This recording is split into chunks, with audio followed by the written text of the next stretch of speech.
मुझे नहीं पता कि मैं सचमुच इतना बदकिस्मत हूं या नहीं।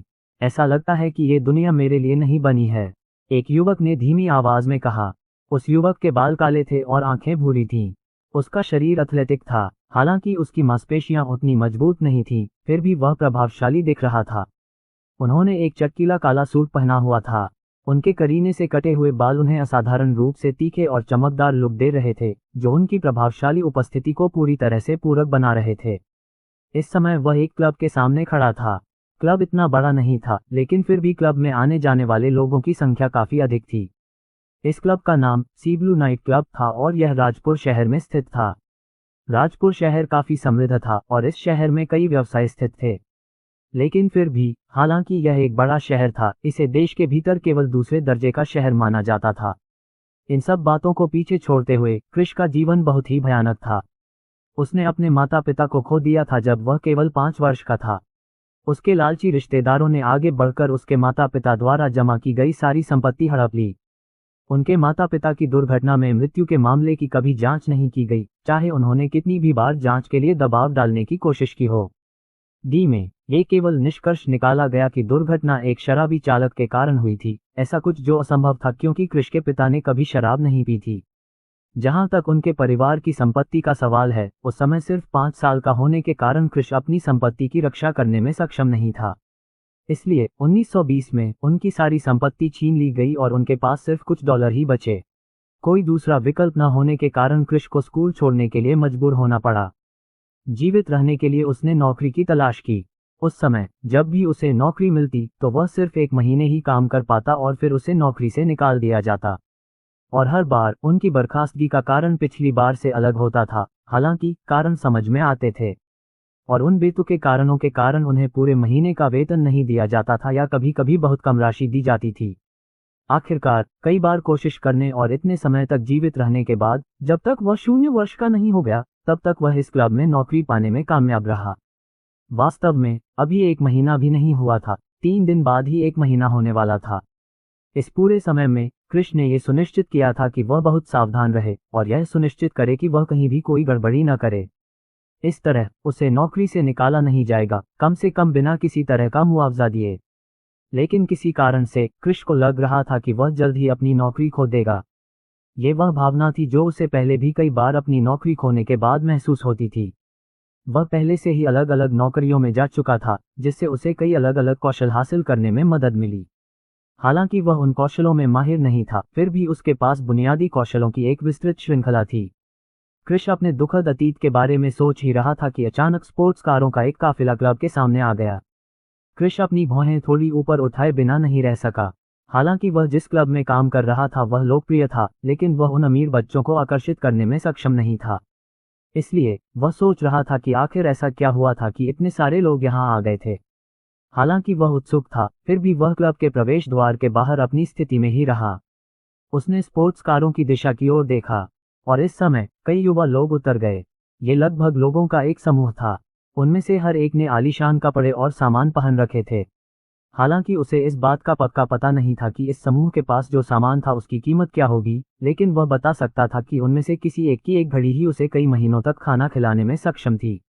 उन्हें देखकर क्रिश अपने अतीत को याद करने से खुद को रोक नहीं पाया। जब उसके माता पिता जीवित थे तब वे अमीर थे, इसलिए उसे एक युवा स्वामी माना जाता था। लेकिन अब 5 साल से अधिक समय बीतने के बाद वह एक कंगाल युवक में बदल गया था।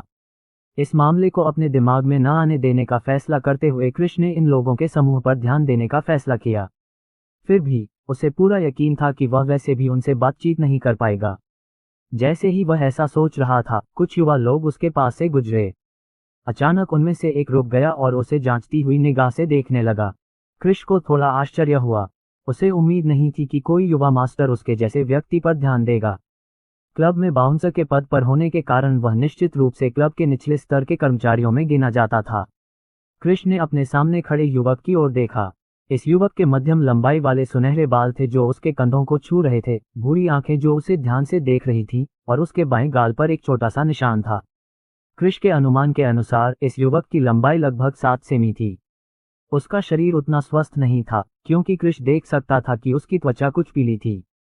जैसे ही क्रिश अपने सामने खड़े युवक को ध्यान से देखने में व्यस्त था, युवक ने अपनी आवाज में असंतोष के भाव के साथ बात की। किसी तरह तुम किसी ऐसे व्यक्ति की तरह दिखते हो जिसे मैंने पहले देखा है। बस मुझे ठीक से याद नहीं है कि वह कौन था, लेकिन फिर भी क्या तुम मेरा कुत्ता बनना चाहते हो? मैं वादा करता हूं कि मैं तुम्हें इस जगह पर मिलने वाली राशि से बेहतर भुगतान करूंगा। युवक ने कृष की ओर देखते हुए कहा। कृष अपनी भौहें सिकुड़े बिना नहीं रह सका। युवक की आवाज से उसे साफ पता चल गया कि यह युवक उससे घृणा करता है। जहां तक उसके किसी और जैसा दिखने की बात है, क्या ये सामान्य बात नहीं है कि लोग एक जैसे दिखते हों? फिर भी, हालांकि उसका जीवन कठिन था, वह एक युवा मालिक का कुत्ता बनने में दिलचस्पी नहीं रखता था। इसलिए दृढ़ता से उसने जवाब दिया, मुझे खेद है लेकिन मैं इसे स्वीकार नहीं करने वाला। मैं वर्तमान में जो कुछ भी मेरे पास है उससे संतुष्ट हूँ। युवक लक्ष्मण साथी को यह उम्मीद नहीं थी कि कृष उसके प्रस्ताव को ठुकरा देगा। एक पल के लिए तो वह अवाक रह गया। अपने अनुभव के अनुसार जब तक वह कृष के कद के व्यक्ति को ऐसा मौका देगा, वे निश्चित रूप से उसे स्वीकार करेंगे। अपने दोस्तों के सामने मना किए जाने से पूरी तरह से चिढ़े हुए लक्ष्मण ने कृष से प्रस्ताव पर पुनर्विचार करने के लिए कहने की कभी कोशिश नहीं की। उसने बस अपने एक अंगरक्षक की ओर देखा और कहा, उसे हटा दो। मैं इस क्लब से बाहर निकलते समय उसे नहीं देखना चाहता। ये शब्द कहने के तुरंत बाद वह उन युवाओं के समूह के पीछे चला गया जो पहले ही क्लब से बाहर निकल चुके थे लेकिन अभी भी प्रवेश द्वार पर खड़े होकर उसका इंतजार कर रहे थे। दूसरी ओर कृष लक्ष्मण के निर्णय से पूरी तरह अचंभित था।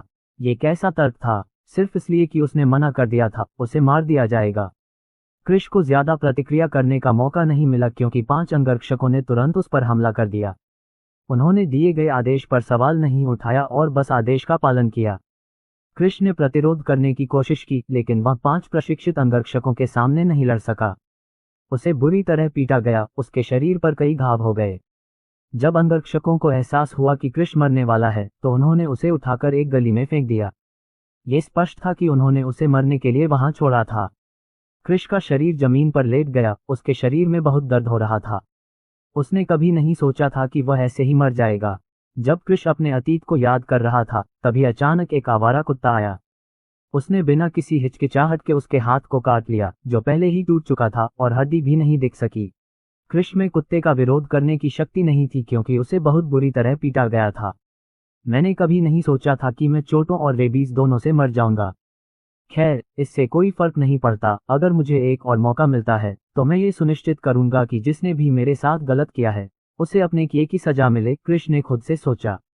जैसे जैसे उसकी चेतना धुंधली होती गई, कृष खुद को मरने से नहीं रोक पाया।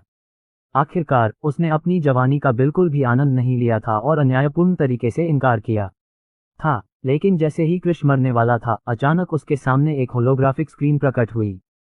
हालांकि वह स्पष्ट रूप से नहीं देख पा रहा था कि उसकी दृष्टि के सामने क्या दिखाई दिया था, लेकिन उसके सिर में गूंजती एक आवाज उसकी लुप्त होती चेतना से बच नहीं पाए।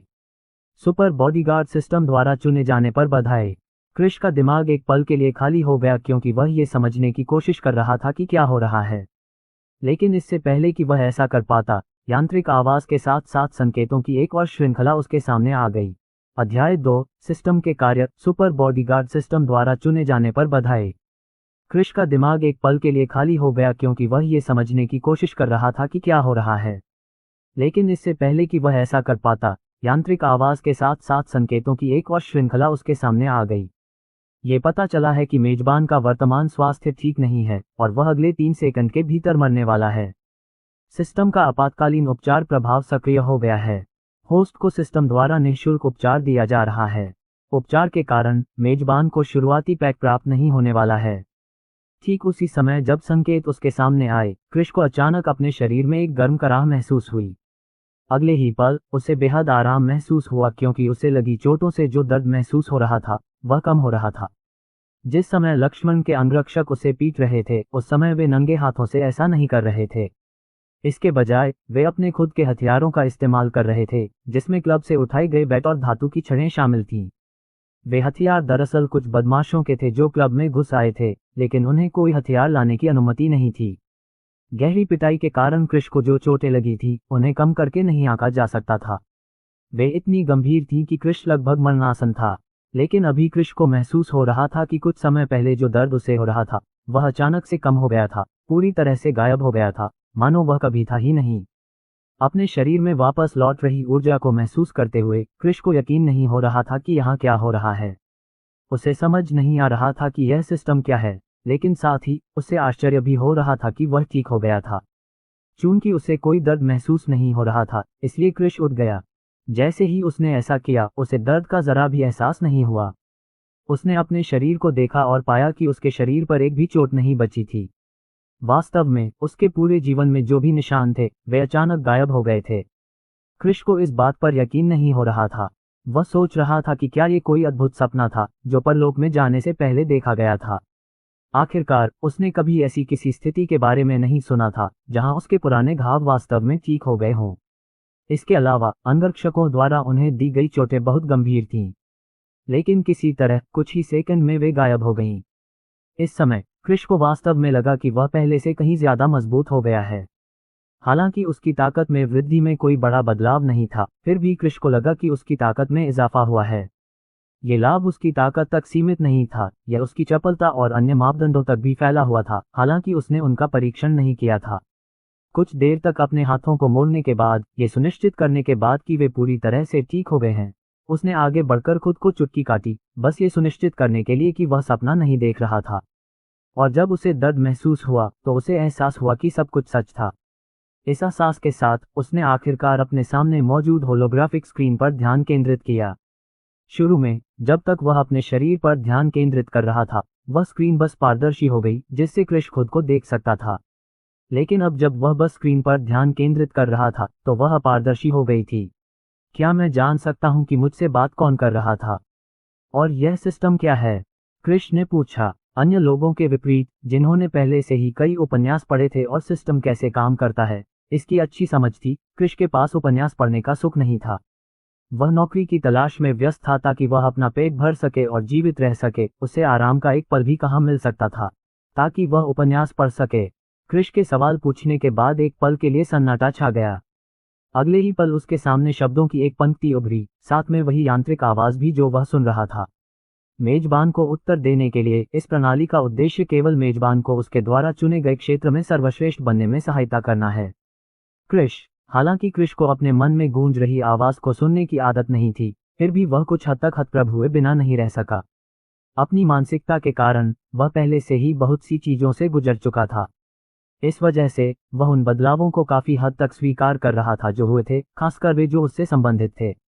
इसलिए इस समय चूंकि वह सिस्टम के बारे में जानकारी प्राप्त कर रहा था, क्रिश ने इस बात पर ज्यादा ध्यान नहीं दिया कि सिस्टम ने उसे ज्यादा परिचय नहीं दिया था।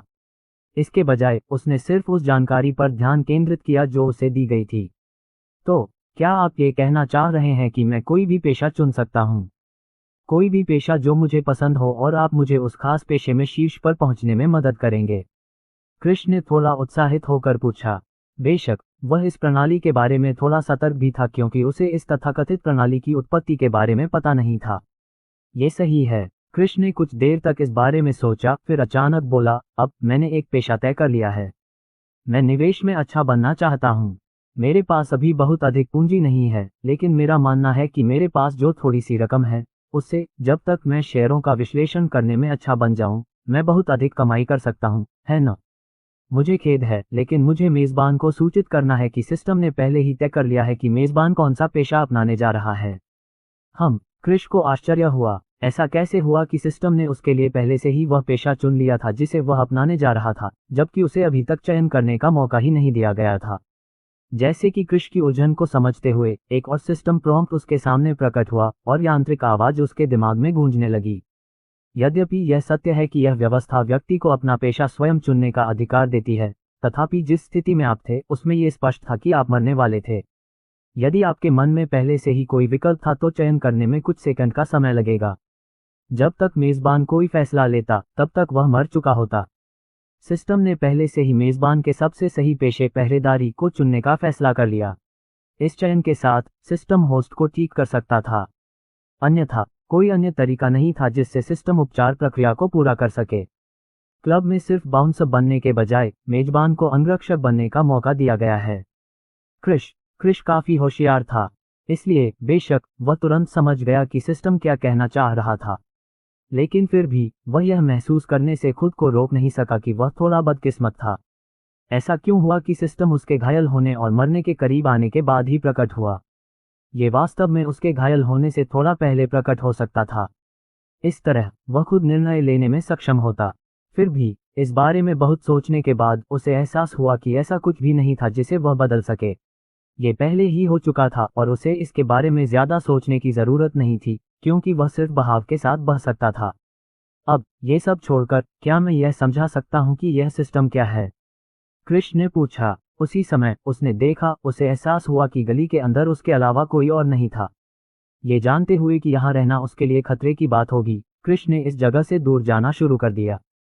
सिस्टम की गहरी समझ हासिल करने से पहले उसे पहले एक सुरक्षित जगह ढूंढनी थी। दूसरी ओर सिस्टम ने कृष को अपने बारे में जानकारी देना जारी रखा, क्योंकि वह पूरी तरह से ठीक हो चुका था। इसलिए कृष तेज गति से आगे बढ़ने में सक्षम था, जिससे वह गली से बाहर निकलने में सक्षम हो गया।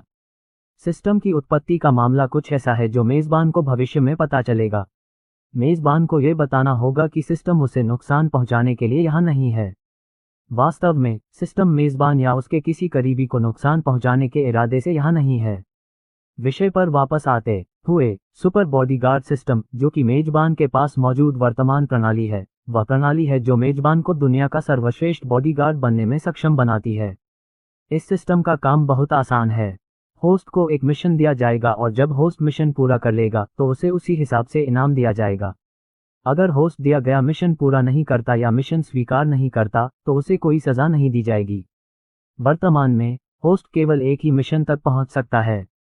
वह मिशन सरल है, होस्ट को किसी बॉडीगार्ड एसोसिएशन या समूह में शामिल होना होगा। इस तरह होस्ट ऐसे मिशन प्राप्त करने में सक्षम होगा जो उसे स्तर बढ़ाने और मजबूत बनने में सक्षम बनाएगा। अध्याय 3, कृष का निजी जीवन। वर्तमान में होस्ट केवल एक ही मिशन तक पहुंच सकता है। वह मिशन सरल है, होस्ट को बॉडीगार्ड एसोसिएशन या समूह में शामिल होना आवश्यक है। होस्ट ऐसे मिशन प्राप्त करने में सक्षम होगा जो उसे मजबूत बनने के लिए स्तर बढ़ाने में सक्षम करेगा। कृष कुछ देर तक चुप रहा। ये सब उसके लिए बहुत भारी था। हालांकि उसने आसानी से अनुकूलन करना सीख लिया था, फिर भी उसे सिस्टम से जुड़ी बात को स्वीकार करना काफी मुश्किल लगा। सिस्टम ने उसे इसकी उत्पत्ति और इसके वास्तविक उद्देश्य के बारे में नहीं बताया। हालांकि उसे बताया गया कि सिस्टम में कोई बुरी मंशा नहीं है।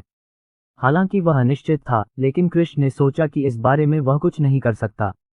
इसलिए उसने इस मामले को अपने दिमाग में रखकर यह देखने का फैसला किया कि उसने जो बताया था वह वास्तव में सच था या नहीं। उसने पहले तय किया कि कल जो कुछ हुआ था उसके बाद वह कभी भी सी ब्लू नाइट क्लब में कदम नहीं रखेगा। उसने गहरी सांस ली और दृढ़ता से अपने घर वापस चला गया। उसके पास पहले से ही एक सिस्टम था और जब तक सिस्टम वैसा ही था जैसा उसने वादा किया था, तब तक ये कृष के लिए जीवन बदलने वाला था। लेकिन अगर यह सिस्टम काम नहीं करता तो उसे दूसरी नौकरी तलाशनी पड़ती। अगर वह क्लब में वापस जाता तो वह युवा मालिक उसे निशाना बनाता।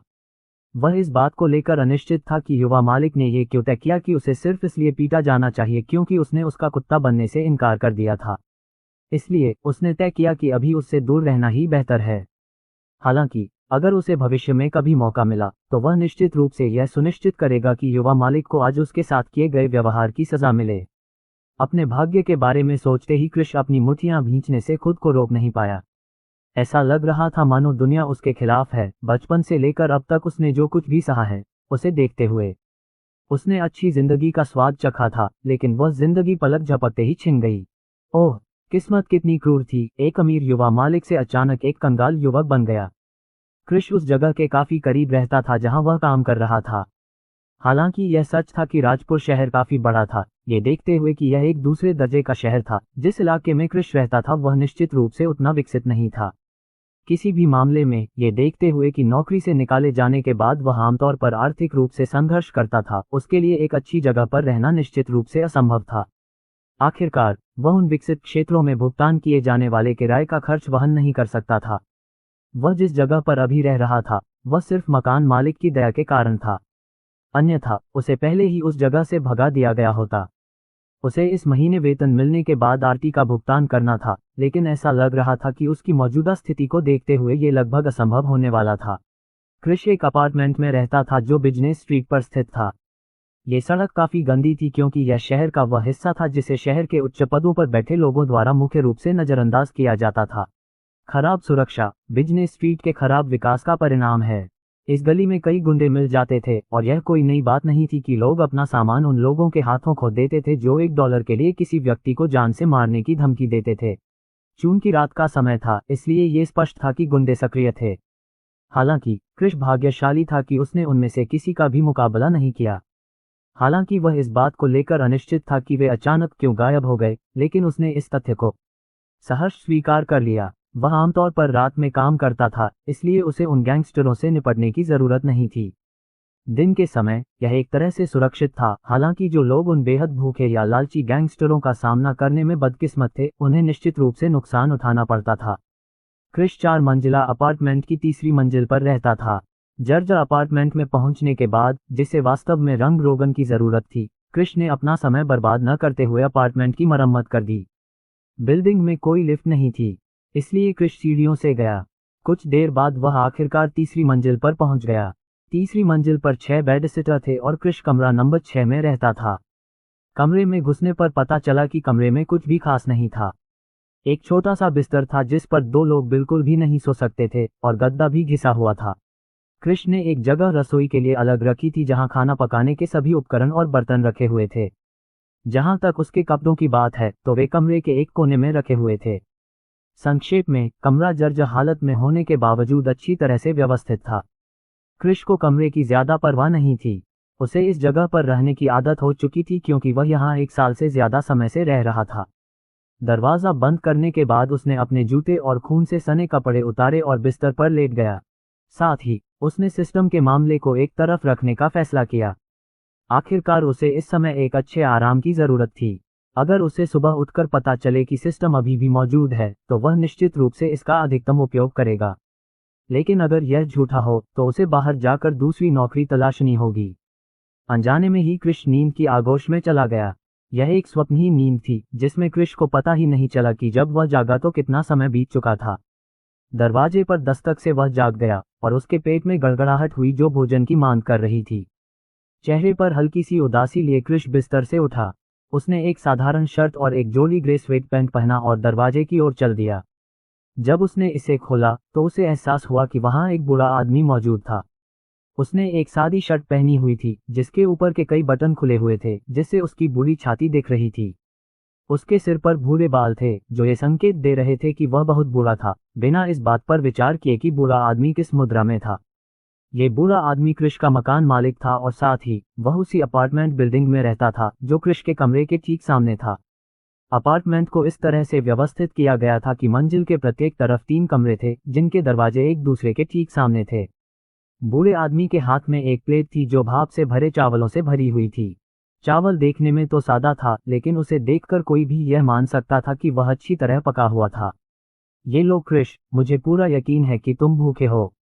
मैंने तुम्हें कल वापस आते सुना था, लेकिन तुमने कमरे में आते ही लाइट बंद कर दी थी। मुझे पूरा यकीन है कि तुमने कल रात कुछ नहीं खाया, है न? बूढ़े आदमी ने भाप से भरे चावल की प्लेट थमाते हुए कहा। अपने सामने रखे खाने को देखकर क्रिश अपनी लार निगलने से खुद को नहीं रोक पाया। ये सच था कि उसे अभी भूख लगी थी, लेकिन वह खाना लेने को तैयार नहीं था। आखिरकार उसके सामने बैठा बूढ़ा आदमी उसका मकान मालिक था और वह उसके प्रति अविश्वसनीय रूप से ऋणी महसूस कर रहा था। यह अच्छा था कि मकान मालिक ने उसे 2 महीने की छुट्टी के बाद भी यहाँ रहने की अनुमति दे दी थी। ये निश्चित रूप से पहली बार नहीं था कि यह बूढ़ा आदमी उसे खाना दे रहा था। सिर हिलाते हुए क्रिश ने जवाब दिया, दादाजी, आपकी दयालुता के लिए धन्यवाद। लेकिन जब मैं आने वाला था तब तक मैंने खाना खा लिया था, इसलिए मुझे कुछ पकाने की जरूरत नहीं पड़ी। बेशक क्रिश के पास अनुभवी बूढ़े आदमी से झूठ बोलने का कोई रास्ता नहीं था, इसलिए बिना कोई जवाब दिए उसने चावल की प्लेट क्रिश के हाथ में थमा दी और तुरंत वहां से चला गया। क्रिश पूरी तरह से असहाय था, फिर भी उसने अपने हाथ में थामे खाने की थाली को देखकर उसे खाने का निश्चय किया। साथ ही उसने मन ही मन कसम खाई कि अगर कभी मौका मिला तो वह उस दयालु बूढ़े का एहसान चुकाएगा। अपने हृदय में दृढ़ निश्चय के साथ वह कमरे में जाकर भोजन करने ही वाला था कि आगे क्या करना है, इसकी तैयारी करने वाला था कि अचानक एक संकेत उसके सामने प्रकट हुआ। सिस्टम से अनुस्मारक, होस्ट के पास बॉडीगार्ड एसोसिएशन या समूह में शामिल होने के लिए केवल 1 दिन है, अन्यथा होस्ट को सिस्टम से वंचित करके दंडित किया जाएगा। अध्याय 4, दिवालियापन। सिस्टम से अनुस्मारक, होस्ट के पास बॉडीगार्ड एसोसिएशन या समूह में शामिल होने के लिए केवल 1 दिन है, अन्यथा होस्ट को सिस्टम से वंचित करके दंडित किया जाएगा। क्रिश थोड़ा हैरान था क्योंकि उसे उम्मीद नहीं थी कि सिस्टम कोई समय सीमा तय करने वाला है। पिछले दिन सिस्टम मिलने के बाद उसने ज्यादा खोजबीन नहीं की क्योंकि उसे थकान महसूस हुई, जिसके कारण उसे घर वापस आकर सोना पड़ा। लेकिन अब जब वह जाग गया था तो उसके सामने लगे प्रॉम्प्ट को देखकर कल जो कुछ भी हुआ था उसकी यादें उसके दिमाग में उभर आईं। पता चला कि कल जो कुछ भी हुआ था वह सब सच था। कुछ देर सोचने के बाद कृष्ण ने मन ही मन पूछा, सिस्टम, क्या मैं अपने विचारों के माध्यम से आपसे संवाद कर सकता हूँ? उसे यकीन नहीं था कि क्या वह सिस्टम से उसी तरह संवाद कर पाएगा जिस तरह वह दूसरों से करता था। अगर वह सिस्टम से बात करना शुरू करता तो दूसरे लोग सोचते कि वह पागल हो गया है क्योंकि वह किसी से बात नहीं कर रहा था क्योंकि वे सिस्टम को देख नहीं सकते थे। जब तक सिस्टम को होस्ट के विचारों तक पहुंच प्राप्त है तब तक उसके लिए अपने विचारों के माध्यम से सिस्टम के साथ संवाद करना संभव होना चाहिए। ये सुनकर कृष्ण के माथे पर बल पड़ गए। ये स्पष्ट था कि अगर उसने सिस्टम को अपने विचारों तक पहुंचने दिया तो इसका मतलब था कि सिस्टम से कुछ भी नहीं छिपाया जा सकता था। लेकिन अभी उसके जीवन के बारे में सोचते हुए निश्चित रूप से ऐसा कुछ भी नहीं था जिसे छिपाने लायक हो। किसी भी मामले में सिस्टम की उपस्थिति कुछ ऐसी थी जिसे अलौकिक माना जाता था, कुछ ऐसा जिसे समझाया नहीं जा सकता था। उसके जीवन की तुलना में सिस्टम निश्चित रूप से एक अकल्पनीय स्तर पर था। ठीक है, मुझे लगता है कि यह बेहतर होगा क्योंकि इससे सिस्टम के साथ मेरी बेहतर बातचीत होगी। कृष्ण ने सिस्टम को अपनी विचार प्रक्रिया तक पहुंचने की अनुमति देने से पहले खुद से सोचा। होस्ट के विचारों को सिस्टम द्वारा एक्सेस किया जा सकता है। होस्ट अंततः अपने विचारों के माध्यम से सिस्टम के साथ संवाद कर सकता है और उसे जोर से बोलने की जरूरत नहीं है। सिस्टम प्रॉम्प्ट पढ़ने के बाद कृष्ण ने कुछ देर तक सोचा, फिर उसने मन ही मन कहा, सिस्टम, मैं मिशन के बारे में जानकारी प्राप्त करना चाहूंगा। मिशन, किसी अंगरक्षक संघ या समूह में शामिल हों। मेजबान को किसी अंगरक्षक से संबंधित संघ या समूह में शामिल होना होगा। पुरस्कार, पृष्ठभूमि जानकारी संपादन। दंड, मेजबान के जीवन से सिस्टम का गायब होना। कृष्ण ने अपने सामने लगे प्रॉम्प्ट को देखा। वह इसके बारे में ज्यादा कुछ नहीं समझ पाया। वैसे भी मिशन के बारे में सिस्टम से जो सरल विवरण मिला था वह सरल था जिसे वह समझ सकता था, लेकिन सिस्टम से मिलने वाला इनाम कुछ ऐसा था जिसे वह समझ नहीं पाया। बैकग्राउंड इंफॉर्मेशन एडिटिंग क्या है? इस सवाल के जवाब में सिस्टम प्रॉम्प्ट फिर से उसके सामने आ गया। पुरस्कार वितरित होने के तुरंत बाद होस्ट को सिस्टम से पुरस्कार के बारे में जानकारी मिल जाएगी। कृष्ण सिर्फ अपना सिर हिला सकता था क्योंकि ऐसा कुछ नहीं था जो वह कर सकता था। चूंकि सिस्टम ने तय कर लिया था कि उसे बैकग्राउंड इंफॉर्मेशन एडिटिंग नामक चीज के बारे में जानकारी मिलने वाली थी, इसलिए अभी वह सिर्फ यही कर सकता था कि मिशन पर ध्यान केंद्रित करे। कृष्ण सोचने लगा कि वह किस बॉडीगार्ड एसोसिएशन में शामिल होगा। शहर में उसके लिए किसी एसोसिएशन में शामिल होना इतना मुश्किल नहीं था। इस शहर में मौजूद प्रमुख अंगरक्षक संघों ने कई भर्ती समारोह आयोजित किए। हालांकि एक दिन ऐसा भी तय किया गया था जिस दिन अंगरक्षकों की भर्ती की जाती थी। आखिरी भर्ती सिर्फ एक हफ्ते पहले ही हुई थी, इसलिए उसके लिए बड़े बॉडीगार्ड एसोसिएशन में शामिल होना लगभग असंभव था। किसी भी मामले में ऐसा नहीं था कि सिस्टम चाहता था कि वह बड़े बॉडीगार्ड एसोसिएशन में शामिल हो। शहर में मौजूद छोटे मोटे लोगों के लिए अगर आपके पास योग्यता है तो आप उनसे जुड़ सकते हैं, लेकिन उस एसोसिएशन में मौजूद लोगों के लिए नौकरी के अवसर सीमित होंगे। आखिरकार ऐसा नहीं था कि वहां काम करने वाले लोग वास्तव में पेशेवर अंगरक्षक थे। चूंकि वह नौकरी की तलाश में इधर उधर घूम रहा था, इसलिए वह शहर से अच्छी तरह परिचित था। पास में ही एक जगह थी जहां वह अभी जाने की योजना बना रहा था। अगर उसे वहां जाना था तो उसे लगभग 1 घंटे तक पैदल चलना पड़ता। ये सोचते हुए कृष्ण आगे बढ़ा और इमारत की तीसरी मंजिल पर मौजूद एम के बाथरूम में जाकर नहाया। उसके बाद उसने आगे बढ़कर अपने पास मौजूद एक सूट पहन लिया जो पिछले सूट के नष्ट हो जाने के बाद बचा हुआ एकमात्र सूट था।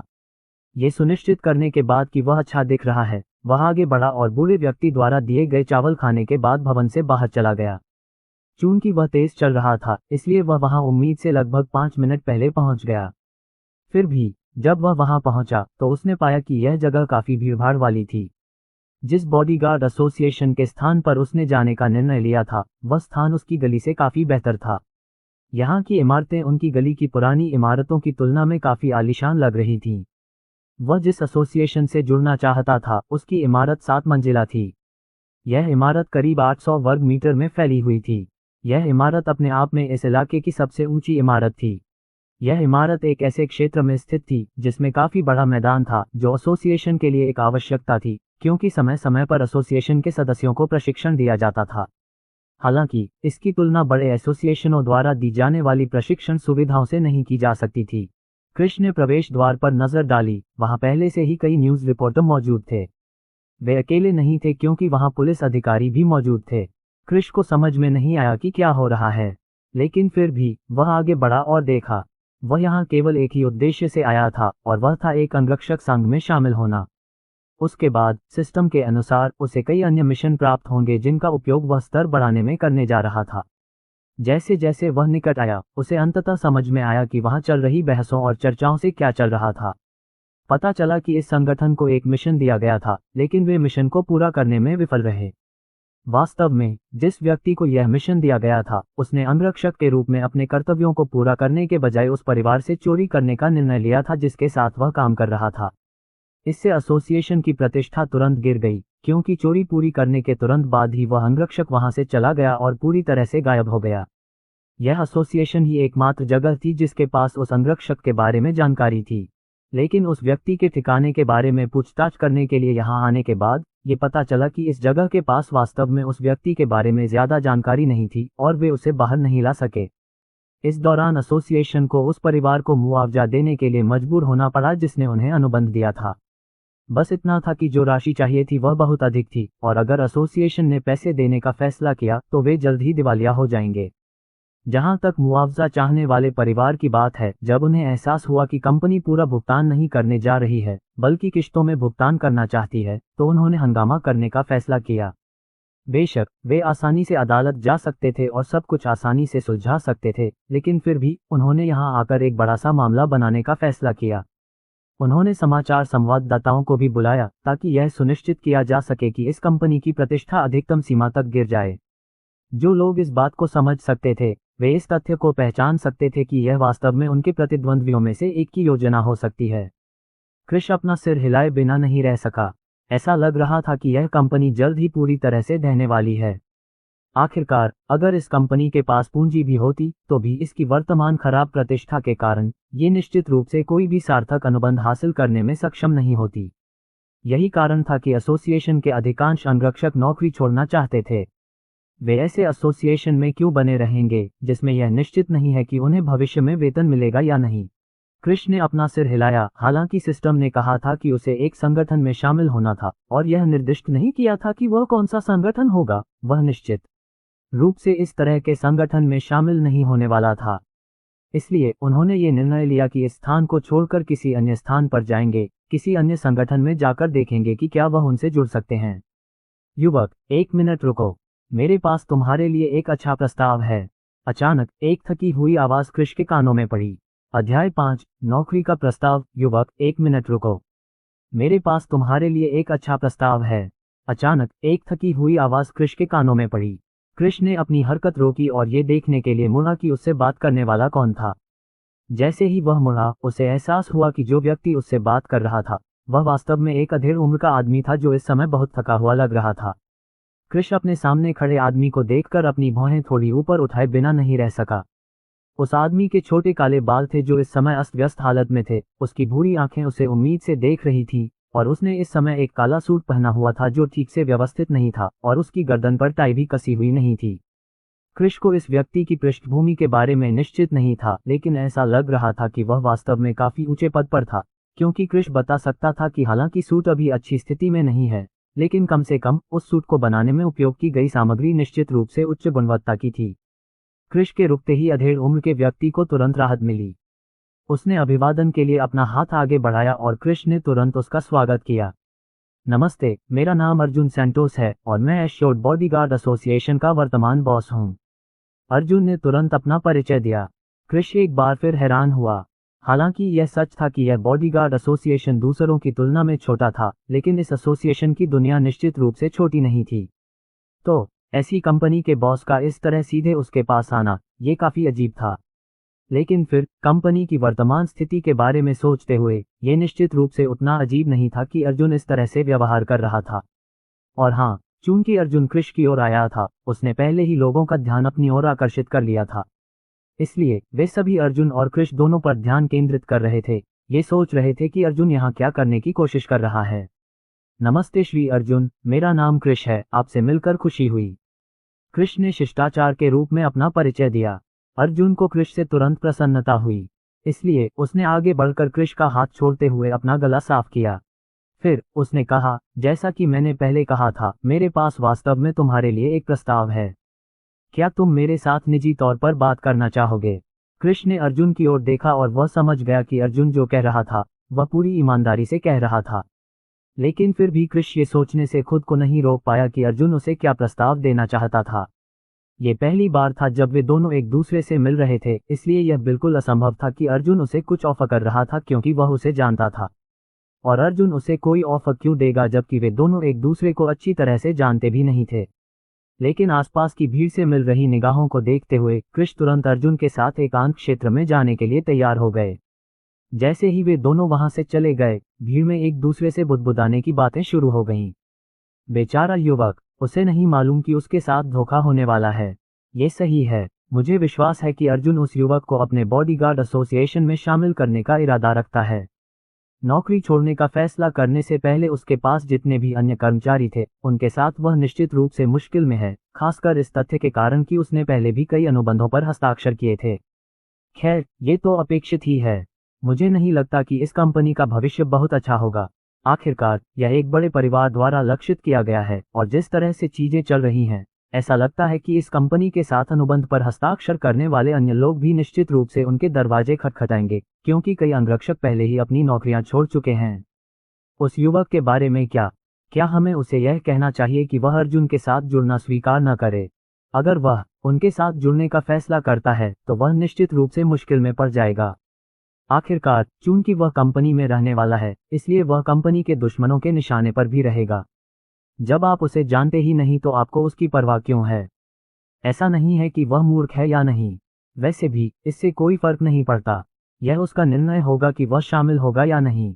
हाँ, तुम सही हो। अगर वह देख सकता है कि कंपनी अभी अच्छी स्थिति में नहीं है, तो वह निश्चित रूप से शामिल होने के लिए सहमत नहीं होगा। लेकिन अगर वह ऐसा करता है तो यह उसका अपना निर्णय है और उसे भविष्य में इसकी कीमत चुकानी होगी। आप किस भविष्य की बात कर रहे हैं? मुझे पूरा यकीन है कि वह जल्द ही कंपनी में शामिल होने के समय ही निशाना बन जाएगा। आखिरकार बाकी सभी ने अपनी नौकरी सिर्फ इसलिए नहीं छोड़ी क्योंकि उन्हें लगा कि कंपनी बंद हो जाएगी, बल्कि उन्हें कहीं ना कहीं बेहतर ऑफर मिला होगा। कृष और अर्जुन दोनों ने भीड़ की बातचीत सुनी क्योंकि वे उनसे बहुत दूर नहीं थे। लेकिन कृष को इस बात की परवाह नहीं थी कि वे क्या कह रहे थे, क्योंकि वह ये जानने के लिए काफी उत्सुक था कि अर्जुन ने क्या कहा। कृष ने अपने बगल में चल रहे अर्जुन की ओर देखा और महसूस किया कि यद्यपि उसके चेहरे पर गुस्से का भाव था, फिर भी उसने कुछ नहीं कहा और न ही उसने भीड़ की बातों का खंडन करने की कोशिश की। वे दोनों आगे बढ़े और कंपनी की बिल्डिंग में घुस गए। जैसे ही वे बिल्डिंग में घुसे, कृष को अचानक एहसास हुआ कि इस बिल्डिंग में लगभग हर चीज अस्त व्यस्त थी।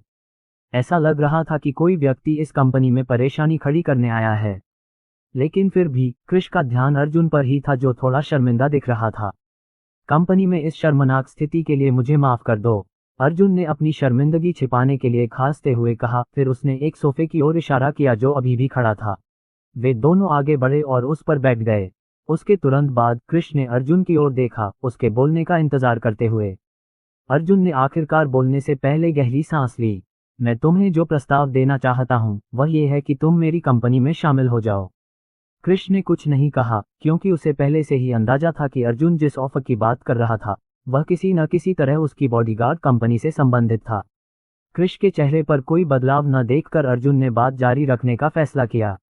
बेशक मैं समझता हूं कि कंपनी की मौजूदा स्थिति निश्चित रूप से उतनी अच्छी नहीं है, लेकिन फिर भी मुझे उम्मीद है कि आप मेरी कंपनी से जुड़ेंगे। और अगर आप जुड़ेंगे तो मेरा यकीन मानिए आपको अच्छी आय होगी। ये लगभग $000 प्रति माह होनी चाहिए। कृष अर्जुन की ओर देखते हुए भौहें चढ़ाने से खुद को रोक नहीं पाया।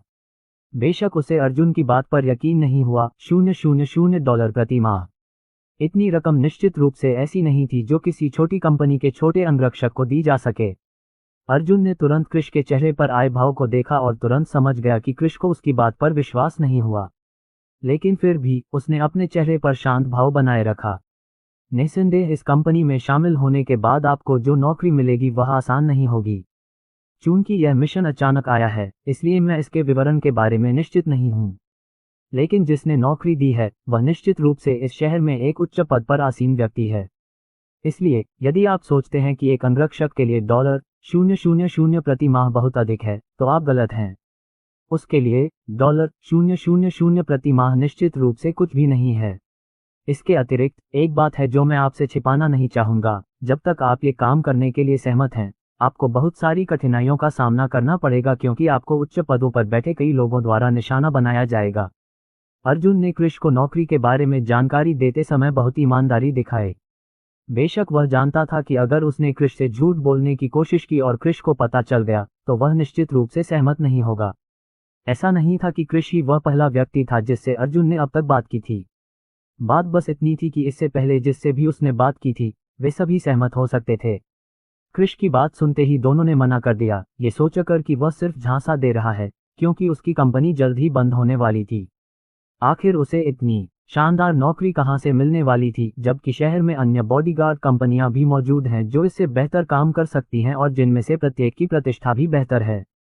क्रिश ने विचार किया। बेशक उसने भी सोचा कि अर्जुन जो कह रहा था वह सिर्फ एक धोखा था, लेकिन फिर भी उसने अर्जुन की ओर देखा और पाया कि वह व्यक्ति जो कह रहा था उसमें बहुत गंभीर था।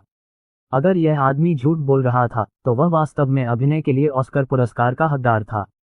आखिरकार पिछले कुछ सालों में क्रिश को अपने माता पिता को खोने के बाद से जो भी अनुभव मिले थे उसके साथ वह लोगों को पढ़ने में काफी अच्छा था और अभी वह बता सकता था कि अर्जुन वास्तव में सच बोल रहा था। क्या आप मुझे ये बताना चाहेंगे कि जब मैं आपकी कंपनी में शामिल हो जाऊंगा और नौकरी पर लग जाऊंगा तो आपको क्या मिलेगा? क्रिश ने कुछ देर सोचने के बाद पूछा।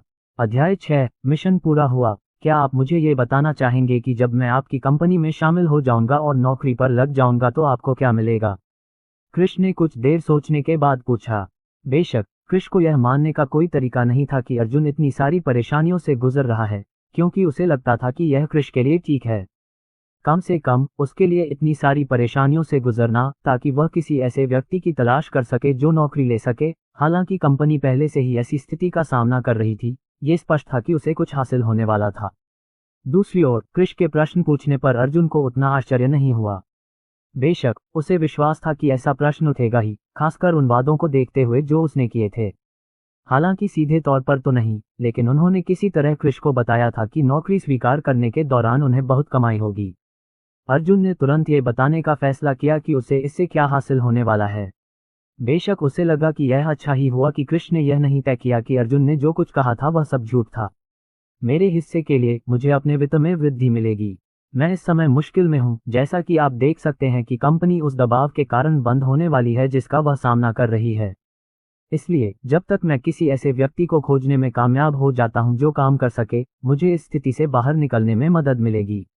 अर्जुन ने अपने चेहरे पर एक ईमानदार भाव के साथ जवाब दिया। कृष्ण ने इस बारे में सोचा और पाया कि यह सच था। आखिरकार कंपनी जिस स्थिति में थी उसे अपने कर्ज चुकाने के लिए पैसे की सख्त जरूरत थी, लेकिन निश्चित रूप से इसके लिए इससे ज्यादा की जरूरत थी, ये देखते हुए कि कंपनी की प्रतिष्ठा पहले ही खराब हो चुकी थी और कंपनी के अधिकांश कर्मचारियों ने पहले ही इस्तीफा देने का फैसला कर लिया था। लेकिन जब तक पैसे थे, अर्जुन के लिए कंपनी को फिर से नए सिरे से शुरू करना निश्चित रूप से असंभव नहीं था। लेकिन एक बात है जिससे लेकर मैं अभी भी उलझन में हूं। एक बॉडीगार्ड के लिए आमतौर पर एक मानक की आवश्यकता होती है। तो क्या आपको लगता है कि मैं इस नौकरी के लिए योग्य हूं? आखिरकार मेरा मानना है कि किसी को नौकरी पाने के लिए कुछ परीक्षण की आवश्यकता होती है, खासकर इस तरह की आकर्षक नौकरी के लिए। कृष्ण ने भौहें चढ़ाते हुए पूछा।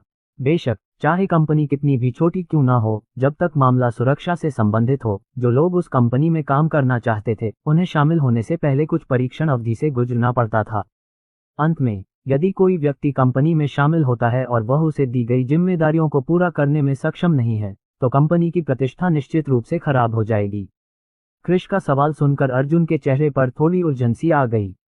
उसने कृष की तरफ देखा और चेहरे पर बेबसी के भाव के साथ कहा, मैं इस समय फंस गया हूं। मेरे पास इस स्थिति से बाहर निकलने का कोई रास्ता नहीं है। अभी मैं केवल वही ले सकता हूं जो मेरे पास है। कृष को तुरंत समझ आ गया कि अर्जुन यहां क्या कहना चाह रहा था। कंपनी की मौजूदा प्रतिष्ठा को देखते हुए उसके लिए किसी व्यक्ति को कंपनी में शामिल कर पाना निश्चित रूप से असंभव था। आखिरकार कंपनी में शामिल होने से वह व्यक्ति तुरंत उस व्यक्ति का एमी बन जाएगा जो इस कंपनी को निशाना बना रहा था। इसके अलावा इस बात की कोई गारंटी नहीं थी कि कंपनी में शामिल होने वाले व्यक्ति को आय होगी, क्योंकि कंपनी दिवालिया होने वाली थी। ऐसी स्थिति में ऐसी कंपनी में शामिल होने का जोखिम कौन उठाएगा? जो व्यक्ति नौकरी दे रहा है उसके बारे में क्या उसके पास बॉडीगार्ड के लिए कुछ मानक नहीं है? कृष ने एक बार फिर पूछा। उसे जो नौकरी ऑफर की जा रही थी उसकी आय के अनुसार यह स्पष्ट था कि यह कुछ हद तक जोखिम भरा था। चूंकि यह मामला था, इसका मतलब था कि इस काम के लिए वास्तव में एक कुशल व्यक्ति की आवश्यकता थी, न कि किसी और की। और अभी अर्जुन की कृष से मुलाकात हुई थी और वह उसके बारे में ज्यादा कुछ नहीं जानता था, लेकिन फिर भी वह उसे नौकरी की पेशकश कर रहा था। जैसा कि मैंने पहले कहा, मेरे पास फिलहाल कोई विकल्प नहीं है। इसके अलावा ये सिर्फ मेरी ही बात नहीं है, बल्कि वहाँ की स्थिति भी निश्चित रूप से अच्छी नहीं है, और यही कारण है कि वे बॉडीगार्ड लेने के लिए मेरी जैसी छोटी कंपनी में आए। अन्यथा क्या आपको नहीं लगता कि वे अपने लिए वांछित अंगरक्षक पाने के लिए उन बड़े संगठनों के पास चले जाते? अर्जुन ने चेहरे पर शांत भाव के साथ उत्तर दिया। कृष ने कुछ देर के लिए अपना दिमाग शांत किया, क्योंकि वह स्थिति के बारे में स्पष्ट रूप से सोचने लगा था। ये स्पष्ट था कि अभी उसे एक काम दिया जा रहा था जो सिस्टम मिशन से संबंधित था, लेकिन फिर भी ये बहुत स्पष्ट था कि उसे जो नौकरी दी जा रही थी वह किसी तरह से खतरनाक थी। अन्यथा उसके लिए इतना आकर्षक वेतन प्राप्त करना निश्चित रूप से असंभव था। इसके अलावा ये कैसे संभव था कि वे उसे ऐसी नौकरी देने जा रहे थे? इसका तात्पर्य यह था कि उसका जीवन निश्चित रूप से खतरे में होगा, क्योंकि अधिकांशतः अंगरक्षक उस व्यक्ति की जान से पहले अपना जीवन खतरे में डालते हैं जिसकी वे रक्षा कर रहे होते हैं। दूसरी ओर अर्जुन ने बस कृष को देखा। उसने कुछ नहीं कहा और बस कृष के निर्णय पर पहुंचने का इंतजार किया। बेशक उसे लगा कि अगर कृष को उसकी बताई बातों पर यकीन नहीं हुआ तो उसके लिए ऐसी नौकरी स्वीकार करना मुश्किल होगा, लेकिन फिर भी उसे उम्मीद थी कि कृष ऐसा करेगा। जब तक कृष स्वीकार करता है सब कुछ ठीक रहेगा, न केवल कृष के लिए बल्कि उसके लिए भी। वह पहले से ही बता सकता था कि कृष को पैसों की कुछ परेशानी हो रही है, सिर्फ ये देखते हुए कि उसने अभी जो सूट पहना हुआ था वह घिसा हुआ था, हालांकि उसका रख रखाव अच्छा था। थोड़ी देर बाद कृष ने अर्जुन की ओर देखा और कहा, मैं सहमत हूँ। कृष के जवाब से अर्जुन थोड़ा चौंक गया। उसे उम्मीद थी कि कृष कुछ और सवाल पूछेगा, लेकिन उसने यह नहीं सोचा था कि कृष ऐसे ही मान जाएगा। लेकिन अगले ही पल वह उत्साहित हो गया। चूंकि कृष ने पहले ही स्वीकार कर लिया था, इसका मतलब था कि उसकी कंपनी का भविष्य निश्चित रूप से बेहतर होने वाला था। लेकिन फिर भी वह समझ गया कि यह इस बात पर निर्भर करता है कि कृष उस समय कैसा प्रदर्शन करता है जब वह काम पर रहने वाला था। वह खुद भी नौकरी के विवरण के बारे में निश्चित नहीं था, क्योंकि उसे अभी अभी वहां एक अंगरक्षक लाने के लिए कहा गया था। जहां तक इस बात का सवाल है कि वहां किसकी सुरक्षा की जाएगी, उसे इस बारे में भी निश्चित नहीं था, क्योंकि यह सब एक रहस्य के रूप में रखा जा रहा था। चमकती आंखों से अर्जुन ने कृष की ओर देखा और कहा, स्वीकार करने के लिए धन्यवाद। मेरा विश्वास करो, जब तक तुम अपना काम अच्छी तरह से करने में कामयाब होते हो, और अगर तुम भाग्यशाली हो तो तुम निश्चित रूप से $1000 से अधिक कमाने में सक्षम होगे। कृष ने कुछ नहीं कहा और चुप रहा। बेशक उसे समझ में आ गया था कि अर्जुन ने भाग्यशाली होने के बारे में क्यों कहा। अगर नौकरी में जोखिम था तो वह उसी दिन मर सकता था जिस दिन उसने नौकरी शुरू की थी, या शायद उससे भी पहले। अभी मुझे तुमसे बस तुम्हारे बारे में कुछ जानकारी चाहिए। मुझे बस तुम्हारा आईडी नंबर चाहिए, साथ ही तुम्हारा पूरा नाम और तुम्हारा निवास स्थान। बस इतना ही, अर्जुन ने जल्दी से कहा, मानो उसे डर था कि कृष अपनी बात से मुकर जाएगा।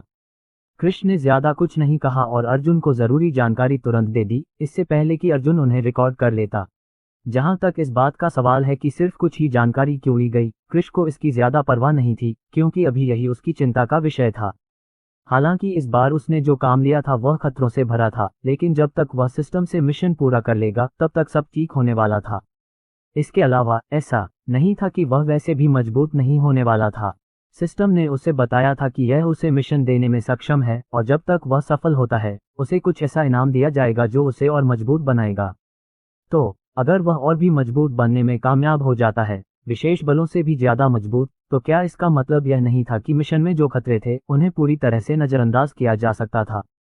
आखिरकार जब सब कुछ ठीक हो गया तो कृष आखिरकार कंपनी में शामिल हो गया। कंपनी का नाम था एश्योर्ड बॉडीगार्ड एसोसिएशन, एक ऐसा नाम जिस पर कृष को वाकई शक था। किसी भी स्थिति में जब उसने कंपनी में शामिल होने के लिए आवश्यक सभी कार्य पूरे कर लिए तो एक सिस्टम प्रॉम्प्ट तुरंत उसके सामने प्रकट हुआ। बॉडीगार्ड एसोसिएशन में शामिल होने का मिशन पूरा करने के लिए मेजबान को बधाई। बॉडीगार्ड एसोसिएशन में शामिल होने का इनाम सूचना संपादन है। पुरस्कार पहले ही दिया जा चुका है और होस्ट की जानकारी संपादित की जा रही है। होस्ट की जानकारी अगले कुछ मिनटों में पूरी तरह से संपादित हो जाएगी। इस संकेत के बाद कृष को आखिरकार राहत मिली। बॉडीगार्ड एसोसिएशन में शामिल होने का यह मिशन हालांकि काफी सरल लग रहा था, लेकिन अगर परिस्थितियां उसके अनुकूल नहीं होती तो ये काफी मुश्किल था। लेकिन सीमा समाप्त होने से पहले ही उसने इसे पूरा कर लिया था। होठों पर हल्की सी मुस्कान लिए कृष अंततः भवन से बाहर निकल गया और पीछे छोड़ गया प्रसन्नचित अर्जुन, जिसे ऐसा लग रहा था कि उसकी जान पहले ही बच गई थी। अध्याय 7 सिस्टम को समझना। आगमन कंपनी छोड़ने के बाद कृष को इस बात की परवाह नहीं थी कि उसे क्या क्या मिल रहा है। उसके लिए ये सब कुछ मायने नहीं रखता था, बल्कि उसे बस इस बात की परवाह थी कि सिस्टम उसे अगला मिशन देने वाला है। इमारत में मौजूद रहने के दौरान सिस्टम से संवाद करने के बजाय उसने पहले घर जाने का फैसला किया। वहां वह अपने अगले कदम की योजना बनाने से पहले एक बार फिर सिस्टम से संवाद कर सकता था। ये सच था कि वह पहले ही एक कंपनी में शामिल हो चुका था और उसके लिए एक मिशन की व्यवस्था भी हो चुकी थी, लेकिन इसमें शामिल जोखिमों को देखते हुए उसके लिए हर चीज के लिए तैयार रहना बेहतर था। जहां तक विस्तृत जानकारी की बात है, अर्जुन ने उसे बताया था कि उसे यह नौकरी तभी मिलेगी जब वह उस व्यक्ति से मिले जो उसे नौकरी देने वाला था, इसलिए उसे धैर्य रखना था। उसे अगले दिन सुबह 8 बजे उसी कंपनी में उस व्यक्ति से मिलना था। घर पहुंचते ही उसने तुरंत अपना सूट उतार दिया, क्योंकि उसे ऐसे कपड़े पहनने की आदत नहीं थी। अपने कैजुअल आउटफिट में बदलने के बाद, जिससे उसे काफी आराम महसूस हुआ, वह तुरंत अपने बिस्तर पर कूद गया और सिस्टम से संवाद करना शुरू कर दिया। सिस्टम, मैंने पहले ही मिशन पूरा कर लिया है। क्या कोई और मिशन है जो मुझे करने के लिए दिया गया है? कृष ने उत्साह से पूछा। जब तक कोई मिशन है, वह यह सुनिश्चित करने जा रहा था कि वह इसे पूरा करेगा। बेहतर होगा कि उसे कोई ऐसा मिशन मिले जिसे अभी पूरा किया जा सके। इस तरह वह अगले दिन अपनी नौकरी शुरू करने से पहले थोड़ा मजबूत हो सकेगा, जहां उसे किसी का अंगरक्षक बनना था। मेजबान को जवाब देते हुए, नए मिशन अभी तक नहीं दिए गए हैं क्योंकि मेजबान अभी तक किसी का अंगरक्षक नहीं बना है। मेजबान को समझना होगा कि इस सिस्टम को सुपर बॉडीगार्ड सिस्टम कहा जाता है। जैसा कि शीर्षक से पता चलता है, ये होस्ट के अंगरक्षक होने से संबंधित है, इसलिए अब से होस्ट को दिए जाने वाले सभी मिशन उसके अंगरक्षक मिशन से संबंधित होने वाले हैं। ये सुनकर कृष थोड़ा निराश हुआ। ऐसा लग रहा था कि उसे उस काम के बारे में जानकारी मिलने तक इंतजार करना होगा जो वह करने जा रहा था, तभी उसे सिस्टम से मिशन मिलेंगे। लेकिन फिर भी कृष ने सिस्टम के बारे में और जानकारी मांगने का फैसला किया। आखिरकार भविष्य में दिए जाने वाले मिशनों को ध्यान में रखते हुए उसे उन्हें अच्छी तरह से समझना था। ऐसा इसलिए था ताकि वह उनका अधिकतम संभव स्तर तक दोहन कर सके और मिशन दिए जाने के दौरान उनका लाभ उठा सके। कृष ने आगे बढ़कर सवाल पूछे और सिस्टम ने तुरंत जवाब दिया। सिस्टम के अनुसार सभी मिशन पूरे नहीं करने थे, लेकिन ऐसे कई मिशन थे जिन्हें पूरा करने के अलावा कृष के पास कोई विकल्प नहीं था। बेशक ये कुछ ऐसा था जो कृष को पसंद नहीं था। आखिरकार ये कुछ करने के लिए मजबूर होने जैसा था, भले ही इसे असंभव माना जा रहा हो, लेकिन फिर भी ऐसा कुछ भी नहीं था जो वह कर सकता था, ये देखते हुए कि अभी सिस्टम पहले से ही स्थायी रूप से उससे बंधा हुआ था। फिर भी सिस्टम के अनुसार अनिवार्य माने जाने वाले मिशन बेहतर पुरस्कार वाले होते थे। इसलिए हालांकि यह सच था कि उनमें से कुछ जोखिम भरे होंगे, इसलिए जब तक वह उन्हें पूरा करने में कामयाब हो जाता है, उसे मिशन में शामिल खतरे के स्तर के अनुसार इनाम दिया जाएगा। कृष को आखिरकार सिस्टम और मिशन की समझ हो गई। उस समझ के साथ उसने खुद को तैयार किया। उम्मीद है कि अगले दिन उस व्यक्ति से मिलने के बाद जिसने उसे काम दिया था, उसे सिस्टम से एक मिशन मिलेगा। सिस्टम से चर्चा समाप्त करने के बाद कृष आगे बढ़ा और आराम किया। दोपहर होते ही वह एक स्ट्रीट स्टॉल पर खाना खाने चला गया जो उसके घर से कुछ ही दूरी पर स्थित था। कृष ने आगे बढ़कर बाकी दिन कुछ काम निपटाए। चूंकि वह एक बॉडीगार्ड के तौर पर काम करने जा रहा था, इसलिए यह स्पष्ट था कि वह अपने निवास पर उपलब्ध नहीं रहने वाला था, कम से कम उस समय के दौरान जब वह काम कर रहा था। अगली सुबह कृष ने वह नया सूट पहना जो उसने खरीदा था। सूट उसने उन पैसों से खरीदा था जो उसने इतने समय तक बचाकर रखे थे। सूट खरीदने में उसे $5 का खर्च आया। उसके पास कुल बची हुई रकम $98 थी। हालांकि इसमें उनकी बचत का एक बड़ा हिस्सा खर्च हो गया, लेकिन कृष के पास ज्यादा विकल्प नहीं थे। आखिरकार उन्हें काम पर अपने पहले दिन एक अच्छी छाप छोड़नी थी। इसके अलावा उन्हें अपनी नौकरी बचाने की कोशिश भी करनी थी, क्योंकि सिस्टम को देखते हुए जब तक उनके पास नौकरी नहीं होगी तब तक उन्हें कोई मिशन नहीं मिलेगा। इसके अलावा ऐसा नहीं था कि उसके लिए इतनी अच्छी तनख्वाह वाली नौकरी पाना आसान था, इसलिए इतनी अच्छी तनख्वाह वाली नौकरी से उसका जीवन स्तर ऊपर उठ जाता।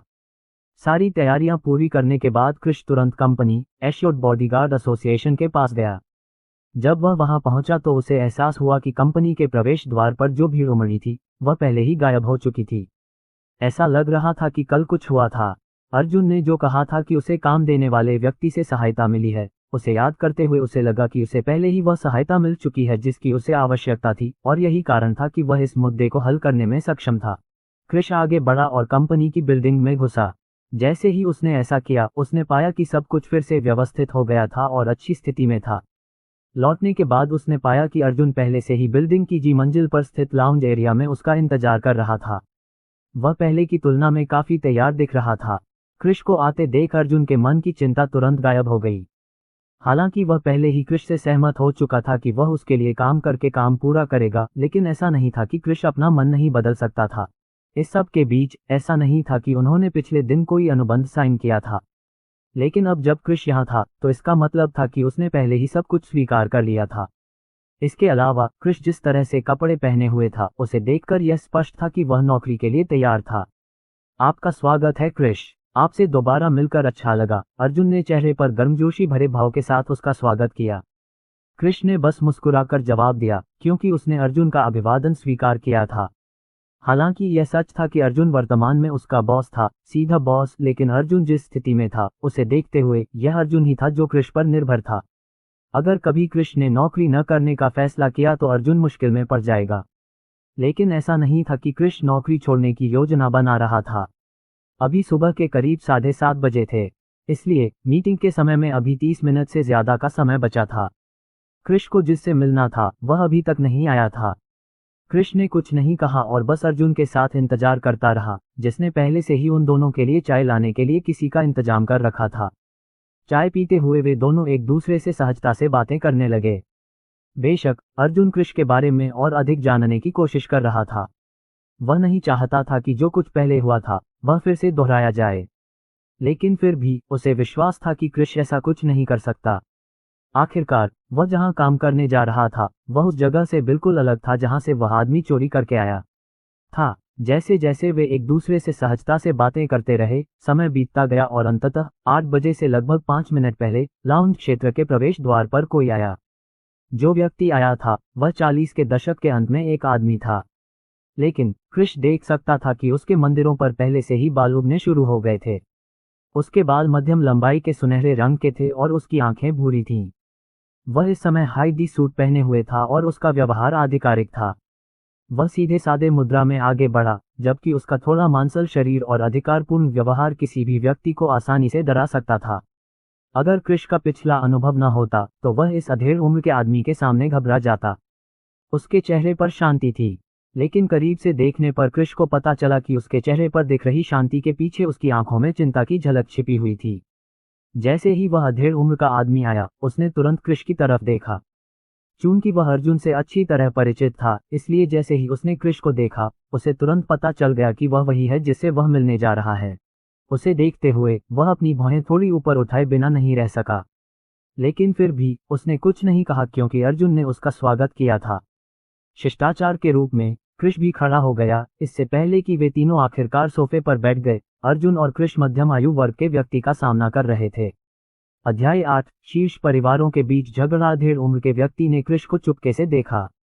वह उसे ध्यान से देख रहा था, उसके चेहरे की विशेषताओं का विश्लेषण कर रहा था। वह देख सकता था कि अर्जुन ने जिस व्यक्ति को पाया था वह बहुत युवा था, लेकिन कृष की आंखों में देखते हुए वह देख सकता था कि इस युवा ने बहुत कुछ अनुभव किया है। जहां तक उसकी ताकत की बात है, हालांकि यह सच था कि शारीरिक बनावट किसी व्यक्ति की ताकत का निर्धारण नहीं कर सकती, लेकिन अभी कृष को देखकर ऐसा लग रहा था कि उसमें कुछ मांसपेशियां हैं। करीब 1 मिनट की चुप्पी के बाद अधेड़ उम्र का आदमी आखिरकार बोला, मेरा नाम किरण जीवनसेन है। मुझे लगता है कि अर्जुन ने आपको पहले ही बता दिया होगा कि मुझे एक बॉडीगार्ड चाहिए। आपसे मिलकर खुशी हुई, श्री किरण। मेरा नाम कृष मूर है। श्री अर्जुन ने मुझे पहले ही मिशन के बारे में बता दिया है और मैं केवल आपसे मिशन के विशिष्ट विवरण की प्रतीक्षा कर रहा हूं। किरण ने जवाब में सिर हिलाया। बेशक उसने अर्जुन को नौकरी के बारे में ज्यादा कुछ नहीं बताया था और बस इतना बताया था कि उसे एक अंगरक्षक की जरूरत है। जहां तक सुरक्षा की बात है तो उसने किसी को नहीं बताया था। चूंकि यह मामला है तो चलिए चलते हैं। मुझे लगता है कि चूंकि आप यहाँ हैं, इसलिए आपने पहले ही नौकरी स्वीकार करने का फैसला कर लिया है। चलिए पहले चलते हैं, हमारे पहुंचने के बाद आपको नौकरी के बारे में ज्यादा जानकारी मिल जाएगी।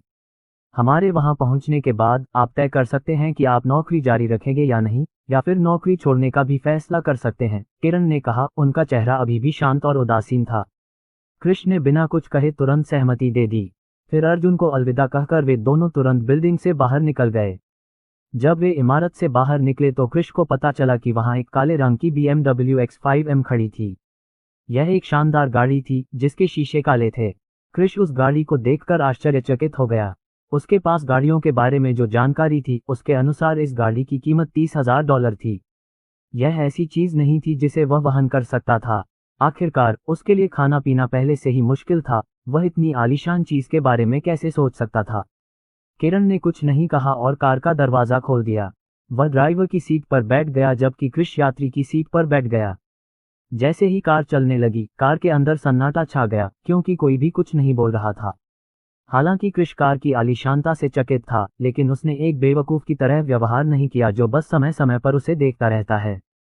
इसके बजाय वह बस अपनी मुद्रा बनाए रखता था, केवल सामने देखता रहता था। कार शहर के बाहरी इलाके से चली जो शहर के पूर्वी हिस्से में स्थित था, पश्चिम की ओर बढ़ रही थी। किरण ने शहर के मध्य भाग का उपयोग नहीं किया, बल्कि शहर के पश्चिमी हिस्से में जाने के लिए पश्चिम की ओर जाने वाले मार्ग का उपयोग किया। यह एक लंबा रास्ता हो सकता है, लेकिन ये देखते हुए कि शहर के केंद्र की तुलना में सड़क पर यातायात बेहतर था, ये बेहतर था।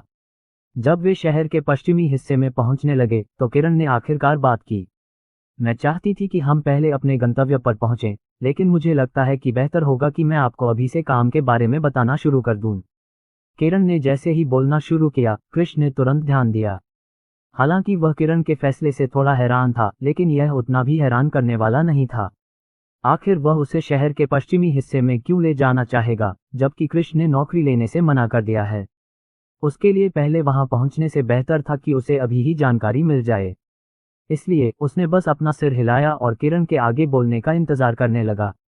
मैं आपसे कुछ नहीं छिपाऊंगी। हालांकि यह सच है कि जीवनसन परिवार शहर में बेहद प्रभावशाली है, लेकिन ऐसा नहीं है कि जीवनसन परिवार ही शहर में मौजूद एकमात्र ऐसा परिवार है जो उच्च स्तर का है, किरण ने कहा। जैसे ही किरण ने परिवारों का जिक्र किया, कृष को तुरंत समझ आ गया कि क्या हो रहा है। ऐसा लग रहा था कि शहर में सबसे बड़े माने जाने वाले दो परिवारों के बीच कुछ चल रहा था। पहला था जीवनसन परिवार, जो शहर में अपने प्रभाव और विभिन्न व्यवसायों में भागीदारी के कारण जाना जाता था। वहीं वर्मा परिवार भी था, जो कई व्यवसायों में शामिल था। इस तथ्य के कारण कि वे जिस किसी क्षेत्र में विशेषज्ञ थे, वे प्रायः एक दूसरे से टकरा जाते थे क्योंकि उनके कार्य काफी हद तक समान थे। बेशक, जैसा कि कोई उम्मीद कर सकता है, दोनों परिवार एक निश्चित उद्योग पर हावी होना चाहते थे, लेकिन ज्यादातर समय दूसरा परिवार उन्हें ऐसा करने से रोकता था। वे गुप्त रूप से और खुले तौर पर लड़ रहे थे, लेकिन उनमें से हर कोई एक दूसरे के खिलाफ जीतने में सक्षम था, ये देखते हुए कि दोनों परिवारों की शक्ति लगभग समान थी। कृष के पास दोनों परिवारों के बारे में जो जानकारी थी वह सामान्य थी।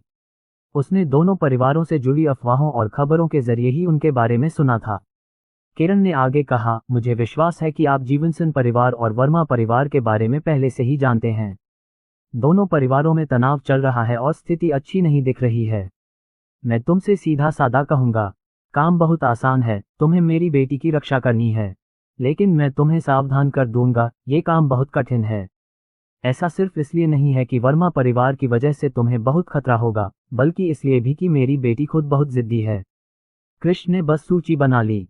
जहां तक काम के जोखिम भरे होने की बात है, तो उसे पहले से ही इसकी जानकारी थी और उसे पहले से ही ऐसी ही उम्मीद थी। जहां तक उस हिस्से की बात है जहां उसे किरण की बेटी की रक्षा करनी थी, तो यह ऐसी चीज नहीं थी जिसकी उसे उम्मीद थी। उनके विचार से यह जोखिम भरा काम था, लेकिन उन्होंने कभी नहीं सोचा था कि उन्हें जीवनसन परिवार के एक महत्वपूर्ण सदस्य की सुरक्षा करनी है। अपने ज्ञान के अनुसार उन्होंने एक बात समझ ली थी कि जीवनसन परिवार के पास जो शक्ति और प्रभाव है, उसके कारण उन्हें पेशेवर अंगरक्षक पाने में कोई कठिनाई नहीं होगी। कृष के पास बॉडीगार्ड होने का कोई अनुभव नहीं था, इसलिए यह उसके लिए सबसे उपयुक्त काम नहीं था, एक महत्वपूर्ण व्यक्ति की सुरक्षा से निपटना। इसके अलावा उस व्यक्ति को शहर के भीतर एक बहुत मजबूत परिवार द्वारा निशाना बनाया जा रहा था। वह समझता था कि बड़े परिवार अपनी इच्छा पूरी करने के लिए जो तरीके अपनाते हैं, वे कई बार बेहद क्रूर भी हो सकते हैं। इसलिए यह कोई अजीब बात नहीं होगी अगर वह अपनी नौकरी शुरू करने के कुछ दिनों बाद ही मर जाए। किरण ने कृष के हाव भाव को ध्यान से देखा। लेकिन अब तक उसके हाव भाव में सिर्फ एक छोटा सा बदलाव था जो कि एक आश्चर्य था। लेकिन फिर भी ऐसा नहीं लगा कि क्रिश को नौकरी बिल्कुल नहीं चाहिए और न ही वह डरता हुआ लग रहा था। किरण ने अपने दिल में सिर हिलाते हुए कहा, बेशक मुझे पता है कि आप सोच रहे होंगे कि मैंने पेशेवर अंगरक्षक की तलाश क्यों नहीं की, लेकिन वर्मा परिवार के पास जो प्रभाव है उसके कारण वे पैसे के बल पर उन पेशेवर अंगरक्षकों की वफादारी आसानी से हासिल कर सकते हैं। ऐसा नहीं है कि मेरा परिवार मेरी बेटी की सुरक्षा सुनिश्चित करने के लिए पैसा खर्च नहीं करना चाहता। बात बस इतनी है कि जिस स्थिति में मेरा परिवार है, हम निश्चित रूप से बहुत अधिक धन खर्च नहीं कर सकते। इसके अलावा उस व्यक्ति की वफादारी की भी कोई गारंटी नहीं है। अभी हम जिस समय बात कर रहे हैं, आपकी पृष्ठभूमि के बारे में जांच की जा रही है। जब हम अपने गंतव्य पर पहुंचेंगे तो आपकी पूरी जानकारी वहां होगी। जब तक आपका वर्मा परिवार से कोई लेना देना नहीं है और जब तक आप नौकरी करने के लिए सहमत हैं, तब तक आपको नौकरी मिल जाएगी। जहां तक आपके कौशल वगैरह की बात है तो आपको इतना चिंतित होने की जरूरत नहीं है। वर्मा परिवार मेरी बेटी से निपटने के लिए कुशल लोगों का इस्तेमाल नहीं करेगा। इसके बजाय वे साधारण तरकीबें अपनाएंगे, जैसे छोटे मोटे गुंडे किराए पर लेना वगैरह। मुझे विश्वास है कि आप इस काम को करने में सक्षम हैं, है न? हाँ, ये बिल्कुल भी समस्या नहीं होनी चाहिए, कृष्ण ने अपने चेहरे पर गंभीर भाव के साथ जवाब दिया। बेशक वह जिस स्तर पर था उस तक पहुंचने से पहले ही वह सड़कों पर कई गैंगस्टरों से निपट चुका था। इसलिए जब एक या दो या तीन से एक साथ निपटना होता था तो उसके लिए यह मुश्किल नहीं था। लेकिन अगर वे उस संख्या से ज्यादा हो जाते तो उनके लिए उनसे निपटना मुश्किल हो जाता, क्योंकि वह एक पेशेवर फाइटर नहीं था। कृष के आत्मविश्वास को देखकर किरण को लगा कि वह सच बोल रहा है, लेकिन फिर भी वह कुछ नहीं बोला और बस बोलता रहा। मेरी बेटी अभी विश्वविद्यालय के दूसरे वर्ष में है, इसलिए मुझे आपसे बस इतना ही चाहिए कि मंजूरी और नौकरी मिलने के बाद आप उस विश्वविद्यालय में शामिल हो जाएं जिसमें वह पढ़ रही है। मैं बाकी सब चीजों का प्रबंध करूंगी, जिसमें विश्वविद्यालय में आपके शामिल होने का मामला भी शामिल है, किरण ने कहा। अध्याय 9, जीवनसन हवेली। मेरी बेटी अभी कैंपस में अपने दूसरे साल में है, इसलिए मुझे बस इतना करना है कि आपको मंजूरी और नौकरी मिल जाने के बाद आप उस कैंपस में शामिल हो जाएं जहां वह है। मैं आपके कैंपस में शामिल होने के मामले सहित बाकी सब कुछ व्यवस्थित करने जा रही हूं, किरण ने कहा। कैंपस का नाम भवानी है, तुम्हें इसके बारे में पहले से ही पता होना चाहिए, है न? किरण ने कृष की ओर देखते हुए पूछा। हाँ, मुझे इसके बारे में पता है, कृष ने जवाब दिया। वह अपने जीवन के सबसे लंबे समय तक इस शहर में रहा था, इसलिए यह स्पष्ट था कि वह शहर में मौजूद सबसे प्रतिष्ठित विश्वविद्यालय के बारे में अच्छी तरह से जानता था। भवानी विश्वविद्यालय शहर का सबसे प्रतिष्ठित विश्वविद्यालय, जिसमें लगभग हर हाई स्कूल का छात्र शामिल होना चाहता था। लेकिन निश्चित रूप से कोई भी व्यक्ति उस विश्वविद्यालय में शामिल नहीं हो सकता था, क्योंकि इसकी फीस बहुत अधिक थी। निम्न वर्ग के उन शीर्ष प्रदर्शन करने वालों को छोड़कर जिन्हें छात्रवृत्ति मिली थी, इस विश्वविद्यालय में शामिल होने वाले अन्य सभी लोग अमीर परिवारों से थे। इसलिए उस विश्वविद्यालय में जीवन शैली काफी उच्च थी, और जब कृष खुद हाई स्कूल में था तब से ही वह उस विश्वविद्यालय में शामिल होने का सपना देख रहा था।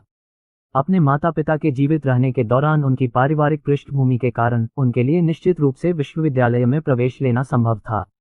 लेकिन जब से उन्होंने हाई स्कूल छोड़ दिया, उन्होंने कभी भी उस विश्वविद्यालय में फिर से प्रवेश लेने के बारे में नहीं सोचा। आखिरकार उनके लिए खुद का जीवन जीना काफी मुश्किल था, ये देखते हुए कि उनके लिए नौकरी पाना काफी मुश्किल था। किरण को पहले से ही उम्मीद थी कि कृष को विश्वविद्यालय के बारे में कुछ जानकारी होगी। भले ही वह इस शहर का निवासी न हो और किसी दूसरे शहर से आया हो, लेकिन इस विश्वविद्यालय की ख्याति पहले ही राष्ट्रीय स्तर पर फैल चुकी थी। लेकिन निश्चित रूप से ऐसा नहीं था कि यह विश्वविद्यालय टायर देश में सर्वश्रेष्ठ था, लेकिन फिर भी इसे शीर्ष 0 में स्थान दिया जा सकता था। दूसरी ओर कृष को इस बात पर कोई आश्चर्य नहीं हुआ कि किरण की बेटी ने इस विश्वविद्यालय में दाखिला ले लिया है। इस सब के अंत में ये देखते हुए कि वे जीवन संगिनी थी, ये स्पष्ट था कि वे परिवार की इकलौती बेटी को वहां ले जाने का खर्च उठा सकते थे। कृष खुद को ये सोचने से नहीं रोक पाया कि उसने कितना कुछ सहा है, लेकिन आखिरकार वह अपने बचपन के सपने को पूरा करने जा रहा था, जो था भवानी विश्वविद्यालय में दाखिला लेना। वह खुद को उस विश्वविद्यालय में कदम रखने से नहीं रोक पाया जिसे उसने केवल टेलीविजन पर देखा था। एक बार फिर सिलसिले ने गाड़ी पर कब्जा कर लिया, क्योंकि किरण लगातार शहर के पश्चिमी हिस्से की ओर बढ़ रही थी। शहर के पूर्वी हिस्से से बिल्कुल अलग, शहर का पश्चिमी हिस्सा वनस्पति से भरा हुआ था। शहर के इस पश्चिमी हिस्से में जितनी इमारतें मिल सकती थी, उनकी संख्या काफी कम थी, लेकिन फिर भी वे सभी उच्च मानकों की थीं। शहर के इस हिस्से में हवेलियां, विला और बड़े अपार्टमेंट देखे जा सकते थे, जो दर्शाता है कि इस तरफ सिर्फ बड़े लोग ही मिल सकते थे। शहर के इस हिस्से में बुनियादी ढांचा शानदार था, जो ये दर्शाता है कि सड़कों का कितना अच्छा रखरखाव किया गया था। बेशक ये केवल इस तथ्य के कारण नहीं था कि शहर के इस हिस्से में यातायात काफी कम था, बल्कि जब भी सड़कों में कोई समस्या होती थी तो शहर के प्रभारी लोगों द्वारा उन्हें तुरंत ठीक कर दिया जाता था। किरण लगातार शहर के किनारे की ओर गाड़ी चलाती रही। अंत में वे एक जंगल में पहुंचे, फिर एक छोटी पहाड़ी पर चढ़ना शुरू किया। करीब 15 मिनट की चढ़ाई के बाद वे आखिरकार अपनी मंजिल पर पहुंच गए। वे राजसी गेट के सामने पहुंचे, जहां काली वर्दी पहने सुरक्षा गार्डों का एक समूह उनका मार्गदर्शन कर रहा था। क्रिश को उस समय थोड़ा आश्चर्य हुआ जब उसे पता चला कि इस जगह के सभी सुरक्षा गार्डों के पास बंदूकें हैं। वह ये सोचकर आश्चर्यचकित हो गया कि अमीर लोग वास्तव में कितने प्रभावशाली हैं। वे वास्तव में इन सुरक्षा गार्डों के समूह को बंदूकें इस्तेमाल करने की अनुमति दिलाने में सक्षम थे। जैसे ही गार्डों ने गाड़ी को आते देखा, उन्होंने तुरंत गेट खोल दिया। बेशक गेट मैन्युअली नहीं खोला गया था, बल्कि यह ऑटोमेटिक था। गेट खुलते ही क्रिश को एक बहुत ही अलग माहौल में प्रवेश मिला, जिसकी उसे आदत थी। जब उसका परिवार काफी अमीर था, तब भी उन्होंने कभी ऐसी जिंदगी नहीं जी थी। उन दरवाजों के पीछे एक आलीशान महल था जिसे दूर से देखा जा सकता था। ये हरे भरे पेड़ पौधों से घिरा हुआ था, जिससे इस जगह का नज़ारा खूबसूरत और आकर्षक लग रहा था। क्रिश के अवलोकन से वह देख सकता था कि हवेली कंक्रीट से बनी थी। ये पूर्व की ओर थी और इसमें ऊंची ऊंची कांच की खिड़कियां थीं, जो सूरज की किरणों का स्वागत करने के लिए बड़ी थीं। जिस तरह से हवेली के सामने वनस्पतियां फैली हुई थीं, फूलों और अन्य दुर्लभ पौधों का मिश्रण किसी भी व्यक्ति को आसानी से यहां आराम करने के लिए प्रेरित कर सकता था।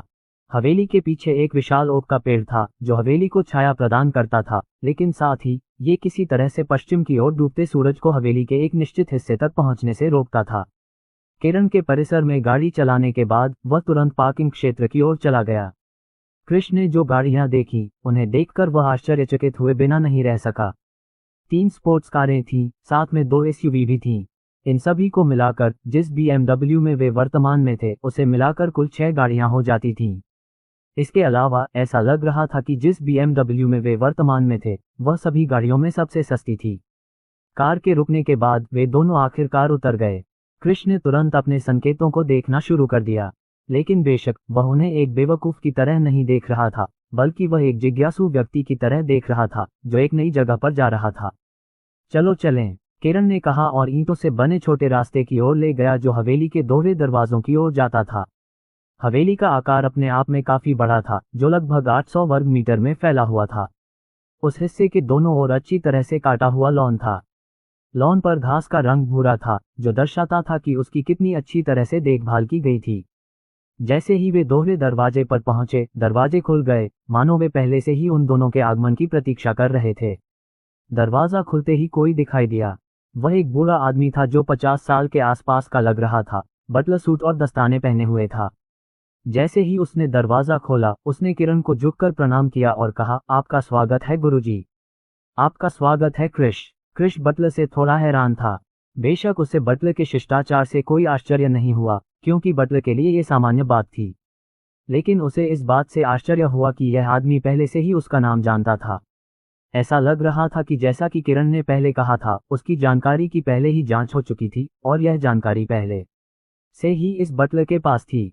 कृपया इस तरफ आएं। भावशून्य चेहरे के साथ बटलर ने उन दोनों को अंदर ले गया।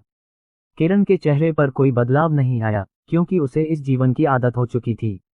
क्रिश के लिए, हालांकि यह सच था कि उसके परिवार में भी बटलर था, लेकिन उस समय बटलर जिस स्तर का पेशेवर था, उसकी तुलना इस स्तर से नहीं की जा सकती थी। जैसे ही वह हवेली में दाखिल हुआ, किरण ने कहा, मुझे विश्वास है कि जो कुछ मैंने तुमसे मांगा था वह तुम्हें पहले ही मिल चुका है, स्टीव। जब वे दोनों कमरे में दाखिल हुए तो स्टीव ने डबल दरवाजे बंद कर दिए। उसी समय जब वह उन दोनों के पीछे चलने लगा तो उसने जवाब दिया, हाँ मास्टर, मैंने पहले ही काम पूरा कर लिया है। यह अच्छी बात है, किरण ने शांत स्वर में कहा, मानो उसे पहले से ही इस उत्तर की उम्मीद थी। क्रिश ने उस भव्य हॉल को देखा जिसने उसका स्वागत किया था।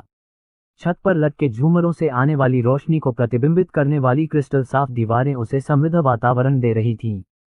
उसके पैरों के नीचे का भाग बहुत साफ था, जो ये दर्शाता था कि सफाई का काम जिन लोगों पर था, वे अपना काम बहुत अच्छी तरह से कर रहे थे। लगभग 5 सेकंड तक गलियारे में चलने के बाद वे आखिरकार लिविंग रूम में पहुंच गए। लिविंग रूम बहुत बड़ा था। लिविंग रूम में आलीशान सोफे लगे हुए थे और साथ ही दीवार पर सबसे आयताकार 98 इंच का टीवी टंगा हुआ था। टेलीविजन फिलहाल बंद था, लेकिन क्रिश पहले से ही कल्पना कर सकता था कि टीवी पर चित्र और वीडियो कितने स्पष्ट हो सकते हैं। लिविंग रूम के बाईं ओर एक दरवाजा था जो डाइनिंग रूम की ओर जाता था, जबकि दाईं ओर एक दरवाजा था जो उस क्षेत्र की ओर जाता था जिसे क्रिश नहीं देख सकता था क्योंकि दरवाजा बंद था। लिविंग रूम में दो लोग थे। उनमें से एक आदमी था जो 20 के आसपास का लग रहा था, सुनहरे बाल और भूरी आंखें वाला। उसकी शक्ल सूरत किरण जैसी ही थी, जिससे क्रिश को लगा कि वह किरण का बेटा है। जहां तक दूसरे व्यक्ति की बात है, वह एक महिला थी जिसके लंबे लाल बाल थे जो उस समय पोनीटेल में बंधे हुए थे, नीली आंखें थीं जो सीधे क्रिश को घूर रही थीं। वह अपने 30वें दशक के अंत में लग रही थी, लेकिन हर बार क्रिश को लगता था कि वह उससे बड़ी है। लगता है आप पहले ही आ चुके हैं।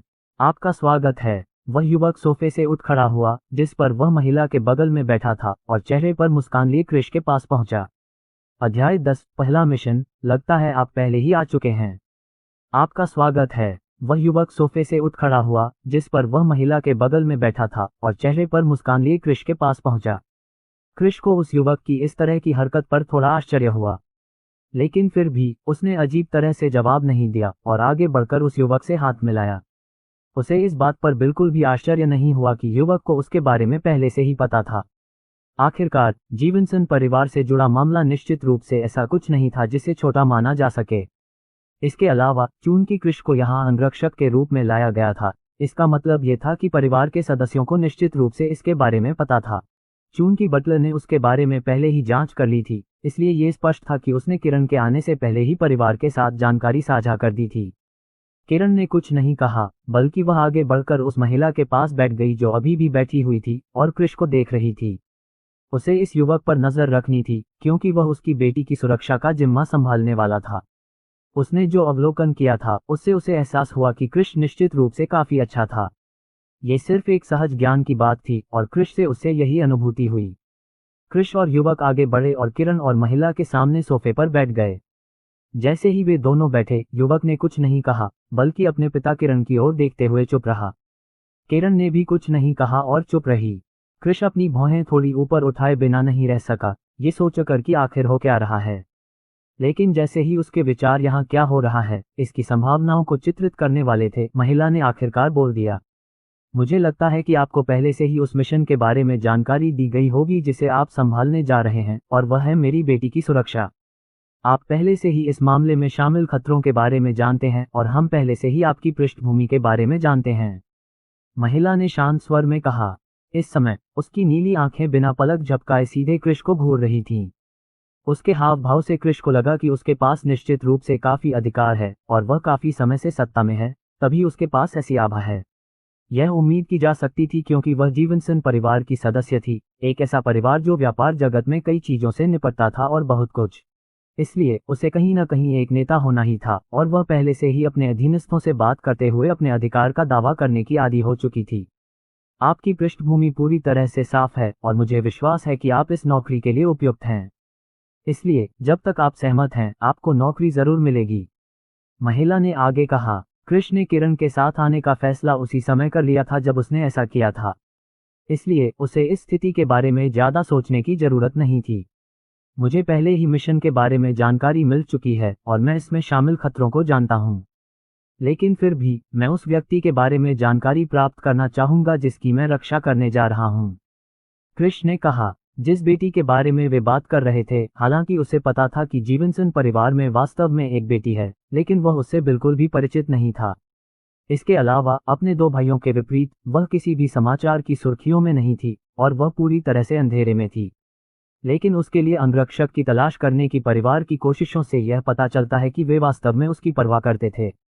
महिला ने क्रिश को भौहें चढ़ाकर देखा, लेकिन फिर भी उसने क्रिश द्वारा पूछे गए सवाल के बारे में कुछ नहीं कहा। वह समझ गई कि एक अंगरक्षक के रूप में क्रिश को यह समझना होगा कि वह किसकी रक्षा करने जा रहा है। उसे उसके व्यवहार को समझना था ताकि वह किसी भी स्थिति के लिए तैयार हो सके। लेकिन हर बार वह बस अपने पति किरण की ओर देखती रही और उसे स्पष्ट रूप से बोलने का संकेत देती रही। आप अंकित से शर्वानी के बारे में जानकारी ले सकते हैं। जब आपको आवश्यक जानकारी मिल जाएगी तो हम शर्वानी से आपकी मुलाकात की व्यवस्था करेंगे, किरण ने कहा। शर्वानी किरण की इकलौती बेटी नहीं थी। कृष को उसकी रक्षा करनी थी। चलो चलें, मैं तुम्हें अपनी बहन के बारे में जानकारी देता रहूंगा, साथ ही तुम्हें ये जगह भी दिखाऊंगा। तुम्हें तो आखिरकार यहीं रहना ही पड़ेगा। कृष के बगल में बैठा युवक अंकित खड़ा हुआ। हालांकि कृष को यह समझ में नहीं आ रहा था कि यह युवक उसके प्रति इतना क्रोधित क्यों है, फिर भी वह चुपचाप खड़ा हो गया और अंकित के साथ चला गया।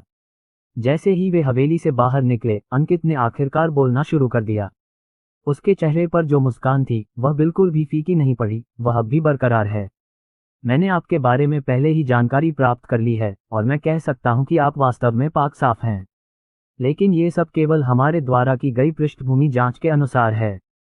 अगर मुझे कभी पता चला कि तुम्हारा वर्मा से कोई संबंध है तो यकीन मानिए मैं तुम्हें सबसे क्रूर यातना दूंगा, अंकित ने कहा। इस बार आखिरी बात बोलते ही उसके चेहरे पर जो मुस्कान थी वह अचानक गायब हो गई।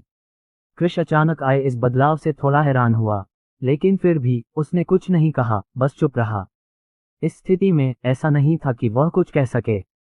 उन्होंने पहले ही पृष्ठभूमि की जांच कर ली थी और चूंकि उन्हें पता चला कि वह किसी भी तरह से वर्मा से संबंधित नहीं था, इसका मतलब यह था कि वह वर्मा नहीं था। आखिरकार उसके स्तर का व्यक्ति निश्चित रूप से वर्मा जैसे परिवार से निपटने में सक्षम नहीं था। जब तक उसके माता पिता जीवित थे तब तक यह असंभव था। कृष को चुप देखकर अंकित ने धमकी देना बंद कर दिया, लेकिन उसके चेहरे पर हमेशा रहने वाली मुस्कान लौट आई। ये सब बातें छोड़कर मैं तुम्हें अपनी बहन के बारे में बताता हूँ। चूंकि तुम उसके बॉडीगार्ड बनने जा रहे हो, इसलिए तुम्हें बहुत सी परेशानियों से गुजरने के लिए तैयार रहना होगा। मुझे लगता है कि मेरे पिता ने तुम्हें बताया होगा कि मेरी बहन बहुत जिद्दी है, अंकित ने हंसते हुए कहा। कृष ने अपनी भौहें उठाईं, ये सोचकर कि यह शर्वानी कितनी जिद्दी है। उसे बार बार उसकी जिद्दीपन की याद दिलाई जा रही थी। क्या ऐसा हो सकता है कि वह इतनी परेशान करने वाली थी कि दूसरे अंगरक्षक वास्तव में उससे निपट नहीं पाए? उसके परेशान करने वाले व्यक्तित्व को छोड़कर कुल मिलाकर वह काफी अच्छी लड़की है। वह आमतौर पर कड़ी मेहनत करती है और वह दृढ़ निश्चयी है। जब तक वह कोई निर्णय लेती है तब तक हमारे लिए उसका मन बदलना काफी मुश्किल है। अंकित ने कृष की प्रतिक्रिया की परवाह किए बिना अपनी बात जारी रखी। वे दोनों बातें करते हुए हवेली के आसपास की ओर चलते रहे। वे हवेली के पीछे गए और कृष ने देखा कि वहां एक बहुत बड़ा ओक का पेड़ था जिसे उसने उस समय देखा था जब वह परिसर में जा रहा था। देखने से ऐसा लगता था कि यह ओक का पेड़ कई दशकों से इस जगह पर मौजूद है। इसके अलावा इस हवेली का दृश्य आंखों को सुकून देने वाला था और इसमें कोई आश्चर्य की बात नहीं थी कि जीवनसन शहर के शीर्ष शक्तिशाली लोगों में से एक थे। कृष ने देखा कि हवेली से कुछ दूर एक और इमारत थी और उस इमारत के सामने एक बहुत बड़ा स्विमिंग पूल था जिसमें निश्चित रूप से एक साथ सैकड़ों लोग बैठ सकते थे। जैसे ही वे दोनों आगे बढ़े, उनकी मुलाकात कई लोगों से हुई जो हवेली और उसके रखरखाव की देखभाल के लिए जिम्मेदार थे। दूसरी ओर अंकित लगातार कृष को अपनी बहन के बारे में जानकारी देता रहा और परिसर में यात्रा के अंत तक कृष को मूल रूप से यह समझ आ गया था कि शर्वानी कौन थी। लेकिन मुझे तुम्हें पहले ही बताना होगा, मेरी बहन बहुत आकर्षक है और उसके बहुत से प्रशंसक हैं। इसलिए चूंकि तुम उसके साथ लगभग हर जगह जाओगे, इसलिए वर्मा परिवार के अलावा अन्य लोग भी तुम्हें निशाना बनाएंगे, अंकित ने मजाक में कहा। कृष को इस बात पर कोई आश्चर्य नहीं हुआ कि वर्मा उसे निशाना बनाएगा, लेकिन उसे इस बात की बिल्कुल भी परवाह नहीं थी कि उसके प्रशंसक उसे निशाना बना रहे हैं। वैसे भी इस दुनिया में उसके पास खुद के अलावा और कुछ नहीं था, और सच कहें तो वह एक ऐसे व्यक्ति की तरह था जिसके पास खोने के लिए कुछ भी नहीं था। चूंकि ऐसा था तो वह उन तुच्छ प्रशंसकों से क्यों डरता? इसके अलावा उसके पास एक सिस्टम था और जब तक वह कई मिशन पूरे करने में कामयाब होता, वह निश्चित रूप से सिस्टम के जरिए मजबूत बनने में सक्षम होता। जब तक वह मजबूत था, वह निश्चित रूप से लगभग हर समस्या से निपटने में सक्षम था। लेकिन बेशक वह एक बात समझता था, भले ही वह शारीरिक रूप से मजबूत हो, लेकिन ऐसा नहीं था कि वह कानून से ऊपर था। पहला मिशन शुरू हुआ। मेजबान को यह सुनिश्चित करना है कि वह अंगरक्षक के रूप में अपनी स्थिति बनाए रखे। समय सीमा, सप्ताह, पुरस्कारों की गणना इस बात पर निर्भर करेगी कि मिशन कितनी अच्छी तरह पूरा हुआ। साथ ही कठिनाइयों का सामना भी किया गया।